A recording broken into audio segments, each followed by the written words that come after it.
Well, it's a pleasure to be here today. It's an honour to be here today and to be invited to speak to you all. I'm genuinely sorry that I won't get a chance to chat to you afterwards. HMCTS, I'm afraid, require me back in court. Initially they wanted me at 10, but they put it back to about 10:15, and they'll just have to wait, won't they, if I'm late beyond that. I have spoken to some of you, but I'm really sorry I can't speak to the others. Now, what I say today are really just my personal thoughts. I'm not a representative of the MOJ giving talk today, but I hope that I can address some of the issues and explain to you why change in the system is not just a process pushed by politicians, pushed by the civil service, or pushed by formal lawmakers. It's pushed by individuals, and often in part for their own reasons, and in part because what they themselves have seen and have been concerned about. And all of you, whatever role you play, I don't know what everybody in this room does. I know there are some students, there are certainly some intermediaries, there are some lawyers, there may be some ISVAs, that's independent sexual violence advisors. If there are, each one of you plays a part and has the potential to play a part in ongoing change and review of the system. And you should all remember that that is important. So why did it become something that I was concerned about? And if I might be allowed just to mention a couple of things, some professional and some personal, and I hope you forgive me for that. The first one that really drew things to my attention was when I was a very junior barrister. I was working in London. I was at the Old Bailey doing a very minor case. Oh, it's not some grand case I was in. I was probably applying for bail in a shoplifting or something. But I came out of the court I was in, and I was lurking around in the public area when, rushing out of one of the other courts, came a really distressed female witness. She was crying her eyes out and shouting. And she was shouting, "You don't know what it's like." It was really quite horrible to see. And shortly after she came out, a group of fairly senior barristers came out, some QCs, things like that. They looked nervous, a bit upset, and so on. I knew some of them to talk to. None of them were unpleasant people. And they were clearly, in their own way, if you like, although they must have been doing their job, upset by what had occurred. And it occurred to me even then, there's obviously something wrong with the system here in relation to this. I asked them what the case was about. And they say they were nice people. They said, well, it's a rape case. There's a lot of defendants, and each one says the account given by the complainant isn't right, and we're each having to put this, and that's what had caused this enormous upset. They clearly knew it was wrong, they were doing their jobs as they were back in the 1980s. But it seemed to me that this isn't fair. It's not just unfair to the witness, because they get distressed, and in the end they're not answering questions that helps anybody, including the defendant. It's not really helpful to the professionals who had to do it that way. And frankly, I've got to be honest, it occurred to me, if I was a defendant in a case and innocent, and the witness became as upset as that, I would think that I hadn't been treated fairly, because in the background of the minds of the jurors is going to be the thought that you're responsible for doing that to somebody. And so it seemed to me that the system ought to change.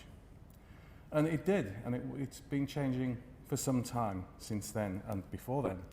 When I was a young barrister, obviously I didn't get involved in cases that were particularly sensitive or serious. That happens as you develop in your career. And I'm glad to say that as things developed, you could see things evolving. And by the time I was involved in those cases, the way in which people asked questions had changed. The manner in which they asked them had changed. Not like you see on TV, where, to make it dramatic, people are grabbing the edges of their gowns and shouting at witnesses, but people tended to ask questions in a gentle and polite way, rather than in a threatening way. Counsel, if there were many of them in a case, would very often get together and agree that one of them would ask the questions that were common to all, and the others would then just ask follow-up questions unique to their defendants, thus saving repetition and ongoing upset and delay. So things were developing, and those sorts of things have carried on. Those sorts of developments were just natural. There were people seeing there needs to be change, there needs to be evolution. But it doesn't just arise for professional reasons, and this is where I touch on a personal matter. When I was still a young barrister, my mum developed a really unpleasant degenerative condition. Some of you might have heard of it. It's called multisystem atrophy. It's like extreme Parkinson's disease. It's very, very unpleasant. And it causes somebody to become disabled, but in the true sense, in that they lose an ability. As things get worse, one ability after another goes. And throughout her illness, before she died of this, Mum never lost her mind, if you like. She was always bright, she was always intelligent, she always had a sense of humour. And I'd sometimes go to court and I'd see people giving evidence. I'd think to myself, what if my mum saw something happen? Could she give evidence? And as things got worse, one of the things that she struggled with was speech. If you knew her, obviously my brother and I, we knew her well. We knew how she expressed things. We were used to how she degenerated and how she'd sort of have to breathe between words and take gaps. We also sometimes knew what she was going to say next anyway, because you could kind of predict it once you knew her very, very well. But other people wouldn't. Ultimately, that would have meant that people wouldn't have relied on her as a witness. And why not? Why should she not be a witness in a case? She's bright, she sees things, she hears things, she's perfectly able to describe them if you give her the opportunity to do so. Now we have intermediaries. Most of you, I'm sure, know what an intermediary is, but that's somebody who will meet a witness, find out what their speech or personal difficulties are, how they communicate, how they best express themselves, and probably could help with that. But when Mum had her condition, there really was nothing like that available in the courts. But other things too. It's quite interesting to see Chris Pack in there. Other things occurred to me as well. It's not just a witness. What if Mum was called up for jury service? Why shouldn't she be a juror? Well, ultimately there'd be a position where she wouldn't have been able to, or she'd have been so unwell with her breathing and things she'd have disturbed other people. But for a long time, why couldn't she? Perfectly able to see things, hear things, make her mind up about things. And yet, no facility for that. And even now, I ask this question, why is it, when we do build courtrooms, don't want to be too political, we haven't built many for some time now, but when we do, why do the jury boxes not have something for somebody who might use a wheelchair, as Mum did latterly, one of those electric mobility scooters? If she had been called up for jury service, I suppose people wouldn't have refused it, but she'd have had to sit out on her own, standing out frankly like a sore thumb. She'd have been embarrassed. It would make her reluctant. It'd probably embarrass other people. They'd react differently to her in court. Why have we never thought about that? What about justice being dealt with by everybody in society, including those who can sit on a jury, but might have, and I use the word disability because she had lost abilities, become disabled, such as my mum? So it seemed to me that there were obvious things that ought to change, and we ought to make allowance for those things. It's not just prosecution witnesses, it's jurors, it's defendants, it's virtually anybody. You all, in a way, have your own needs. Some people's needs, if you like, require more effort by the rest of us than others. Well, as I say, these changes happen by evolution, largely. People try to adapt. But there have been pushes recently to improve things, and improve things quite dramatically. As I say, all of you, whatever position you're in now, even the students coming into the legal profession, will ultimately be in a position to affect change, and you should always try to do that.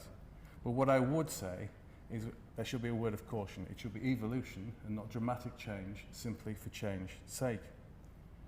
But change has been quick, and I apologise to the lawyers for this, but those of you who aren't lawyers might be surprised by this. And just think about it for a moment. It wasn't until 1851, and looking around the room, quite a number of us were born in the 20th century, it wasn't until 1851 that a defendant in a civil case could give evidence on oath at all to defend themselves. So if somebody was suing them to get money off them, somebody wanted to stop them doing something, get an injunction against them, somebody wanted to make them do something, anything like that, they weren't even permitted to give evidence in their own defence. That's fairly shocking, really, and it's not that long before many of us in this room were born. And if you think that is bad, just wait for this.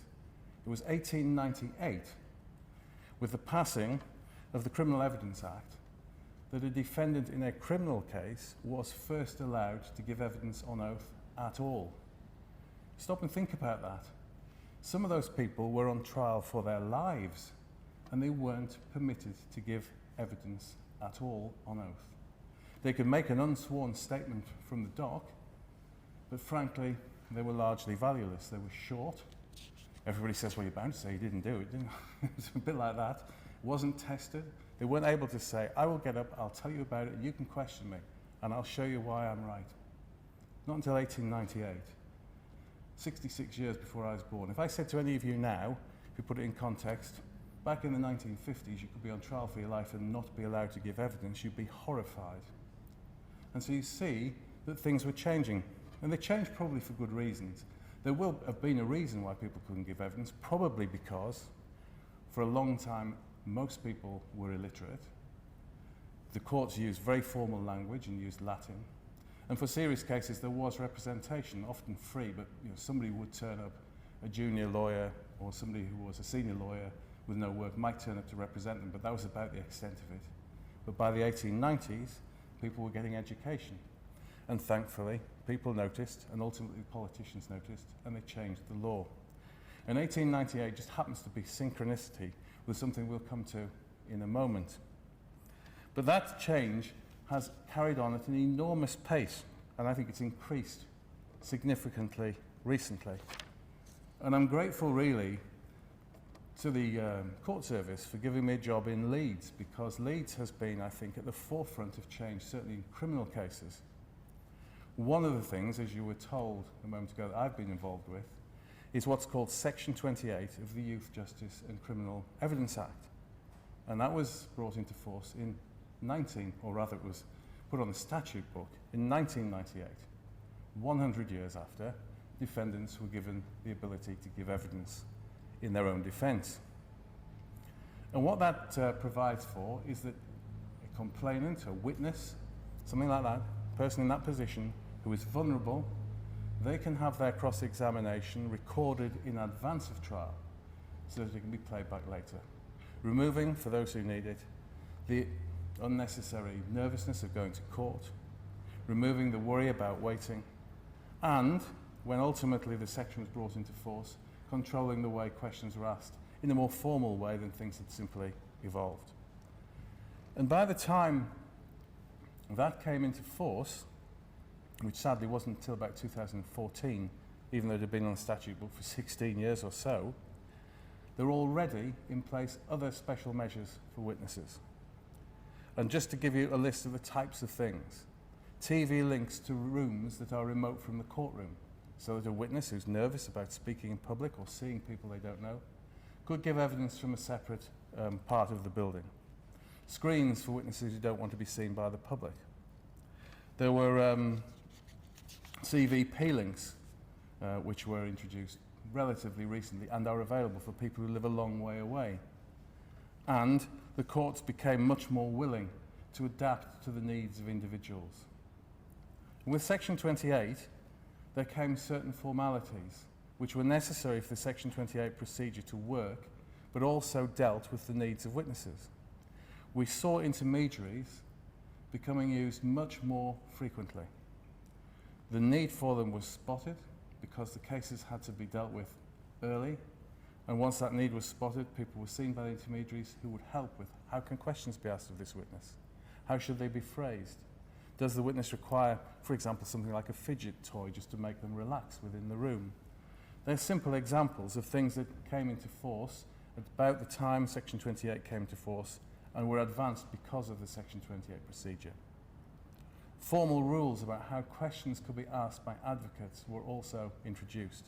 Every advocate dealing with a sexual case has to undergo special training. And the Advocacy Training Council, which I was involved with when Section 28 first came in, developed a set of rules and specific training for it. And you're lucky Miss Mellie's giving evidence later, and she's been active in ensuring that that has been rolled out nationally.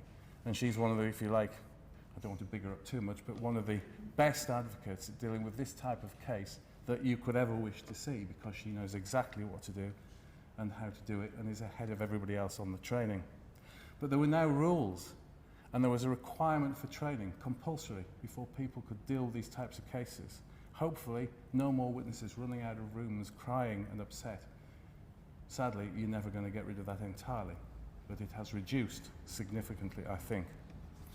Well, other things have been introduced as well. I don't know if we have any ISVAs, Independent Sexual and Violence Advocates here, but if not, what they are is somebody who can be with a complainant, in a sexual case usually, throughout, from start to finish. From the moment that person goes to the police station, they can ask for them.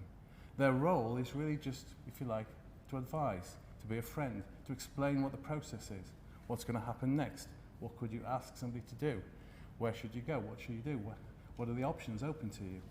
They can be there with them throughout, and I think for some people that is a huge advantage. When Chris Packer mentioned, he was talking about not being familiar with the process, not being familiar with the room. If you've got somebody like an ISVA, well, hopefully you'll be more familiar. They're there to talk to you, they'll have some experience of it.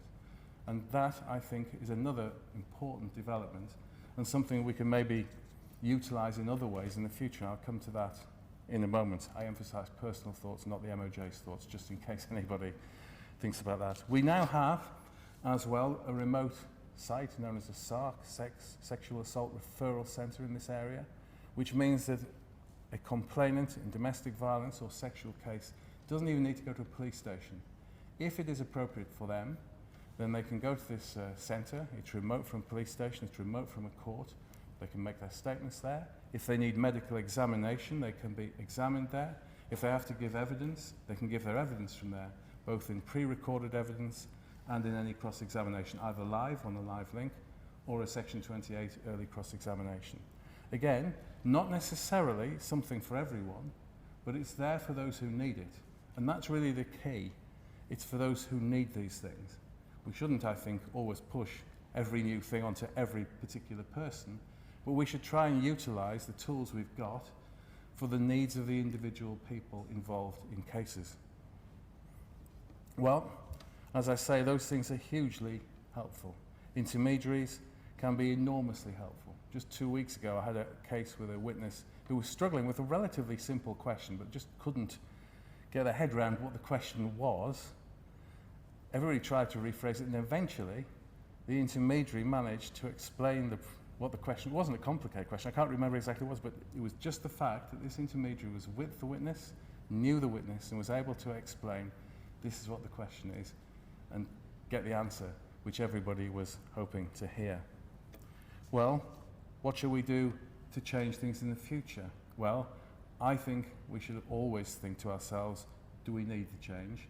And shall we rush it or shall we evolve? And the answer is we should always try only to evolve, but we should never rest on our laurels. When we have effected a change, we shouldn't always think it's necessarily right or that it won't be changed in the future. We should look at it and say, well, can we improve it? Do we need it? Do we need it in all the situations we've been using it in? Could we use it better in other areas?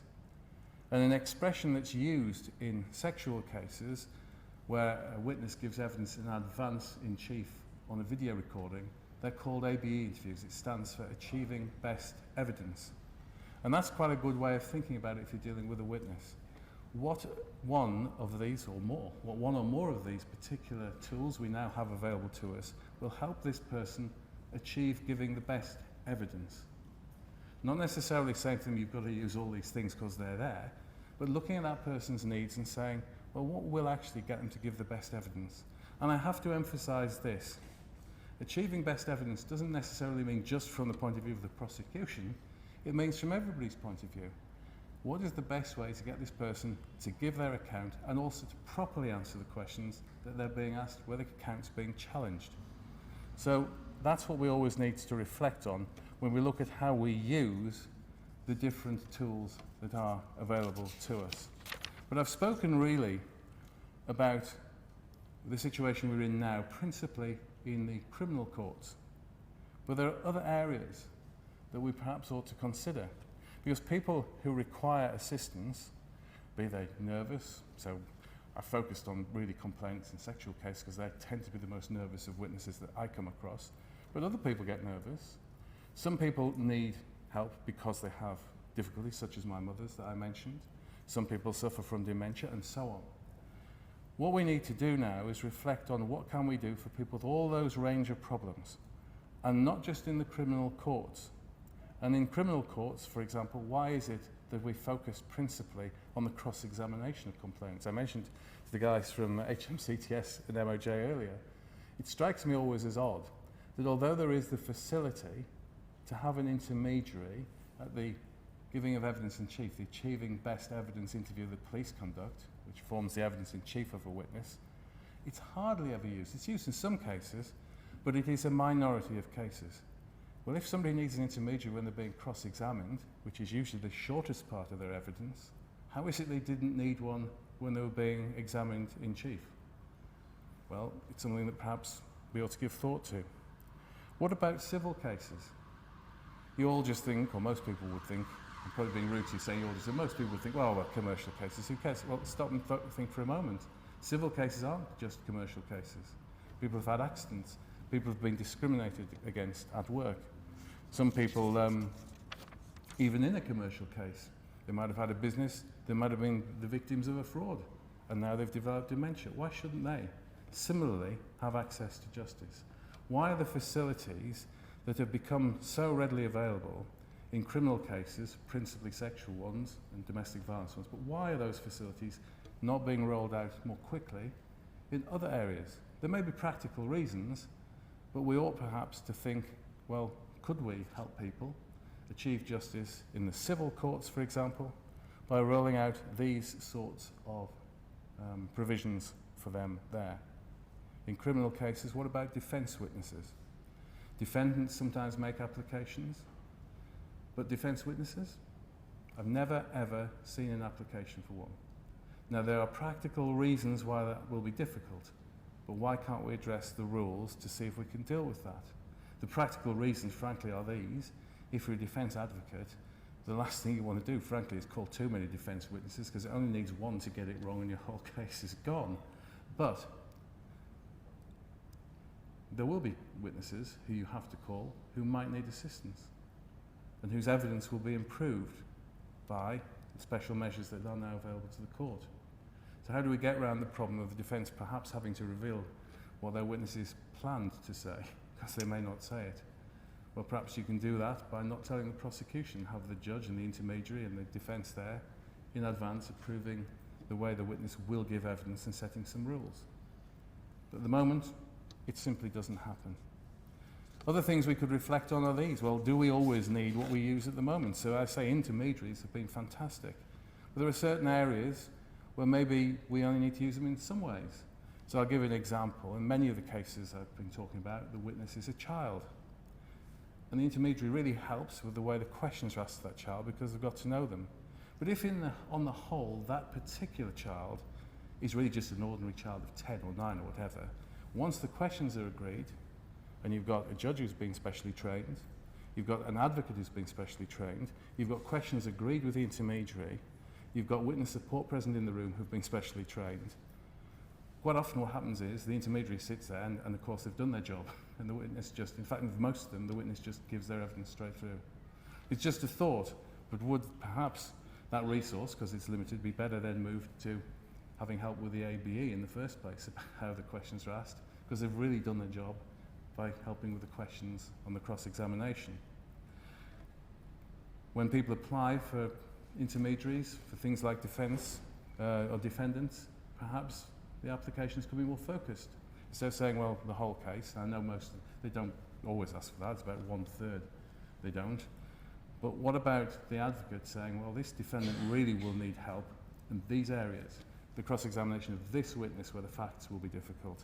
The giving of this particular speech, the giving of evidence in chief, but probably not in the scientific material or the legal arguments, so focusing perhaps our resource on specific areas. So really it comes to all this. There are many things that have become available to us. They've become available to us with increasing regularity. The process has sped up over the last few years since 1898. But now we perhaps need to look at, well, how can we use them for other areas? Because it's really been rather focused in certain fields. And secondly, are we using them in the best way in the field we currently use them in? The answer to all that is, I don't know what we do. All we can do is try and do what I hope I've tried to do in my career, is just try and help things along. Each one of you can play a part in that and should play a part in that if you remain involved in the system. Don't, whatever you do, affect change for change's sake. And all of us should always remember that whatever we do, in the future, it will be changed because we won't have got everything right. But at least as long as we do what we do with the best intentions, trying to be fair to everybody in the process, well, then nobody can criticise us. And I hope that that's what all of us will try to achieve. And that's certainly what everybody in this room is trying to achieve. That's probably why you're here at this meeting. So thank you. I hope that was of interest. It was a bit disjointed, but I hope you got some ideas about why things change. It's not just driven for professional reasons. It's not just driven by politicians, but sometimes driven by just people, their own thoughts and their own experiences. And you should always use those to guide you. Thank you. Bye-bye. And I sat and watched that 7-year-old being cross-examined for about an hour and a half without a break until she agreed with absolutely every suggestion that the eminent Silk put.